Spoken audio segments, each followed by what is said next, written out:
Lesson 4.8, Analyzing Graphs of Polynomial Functions.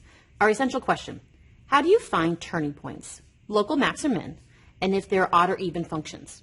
There were 2 problems left on the page for independent practice. Let's go ahead and take a closer look at those.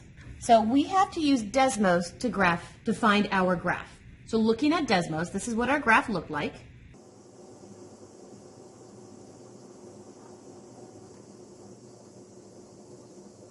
There we go. I messed up right there. I forgot a point.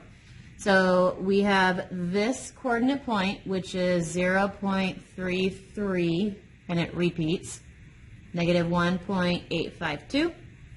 We've got this coordinate point right here, which is the coordinate point. So this decimal point is actually that one. This point right here is the coordinate point 0, negative 2. You've got a point right here, which is the coordinate point 1, negative 2. And we have one coordinate point right here, which is the coordinate point 2, 0.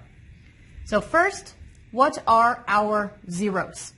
Remembering zeros are where it's going to cross the x-axis. I see that I only physically cross the x-axis once, right here at the number 2. I am supposed to have 3 zeros in total.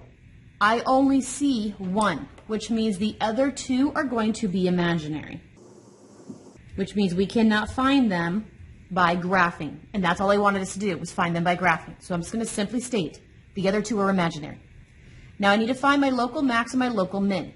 Your local max and mins are your turning points. So let's see where we turn. I saw that I turned right here, which was this coordinate point, and I see that I turn right here, which is this coordinate point. So I have 2 turning points. We need to identify them as either a max or a min. This is the highest on this graph, which meant he was a max. So my max is 0.3 repeated, negative 1.852. He is the lowest on this U, which meant he was a local min. So this is 1, negative 2. My areas of increasing and decreasing. Remember that I have to increase to get up to my point. So increasing is going up. Decreasing is going down. And it's always in relation to the x values of your turning points. So I see that this x value, this right here, is green. So I'm going to be in my increasing mode. So my x is compared to that x value of 0.3. It's on the left. Those left numbers are always smaller. This is the smaller one. I see another greens over here. So my x is being compared to what x value is this green? It's compared to the 1. This is on the right. The numbers are always bigger on the right. So there's my bigger than, my greater than sign. So those are my green increases. My red is a between. So I know my between needs to be literally between 2 numbers. What 2 numbers is it between? The smallest number is the 0.3, and it's that smaller. It needs to say smaller. The bigger number that is between is the 1. So if it needs to be bigger, you need to say that the 1 was the biggest. We found all of our corner points, and we're done. So our last practice problem, we have to graph it using Desmos. So graph it using Desmos. This is what my graph looks like. But now we need to find out what these points were, where it crossed the x-axis, crossed the y-axis, and then what these turning values are.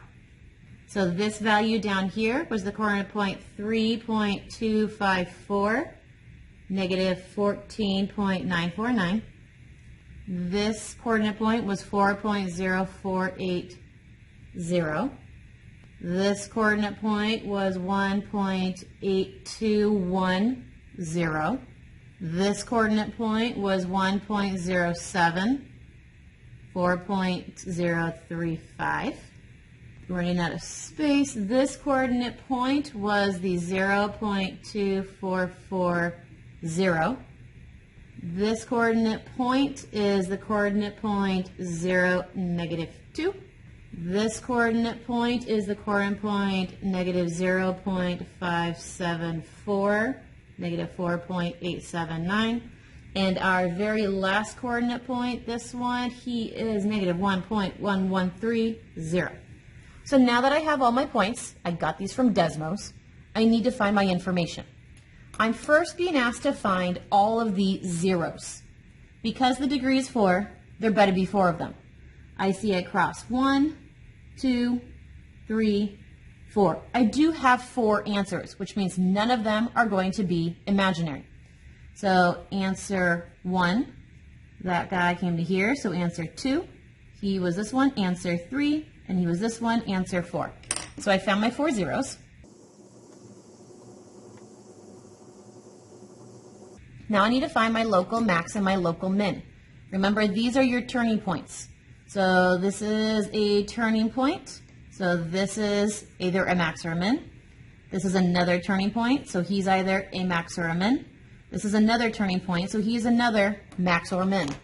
If it's the lowest part of the U, he's a minimum. So these two are my minimums. So I have 2 minimums. And he's the highest part of the U, so he's a maximum. Last are my intervals of increasing and decreasing. Remember, increasing is always when you're going up. So I'm going up here, and I'm going up here. So let's go ahead and just look at that first. The x values are what we are going to have to look at. I see that this is between 2 x values. So I need it to be between 2 x values. So here's me saying I had this as the smallest number. So there's my smallest number. And I had this as the biggest number. This other green is not a between. He does not have another x value over here. So this x is only being compared to him. So my x is only being compared to the 3.254. This is on the right. Those numbers are always the larger numbers. So here's me saying my larger. Now we need to go ahead and we need to look at the decreasing. Decreasing is always when you're going down. So I have 2 intervals of decreasing. So I need 2 intervals of decreasing written. So this is coming towards this x value. So my x is looking at this value right here. It's on the left. Left is always the smaller number, so there I am. This red is stuck between as the smallest number, and it's between this number as the largest number. So it's between. So I found all my information from the Desmos.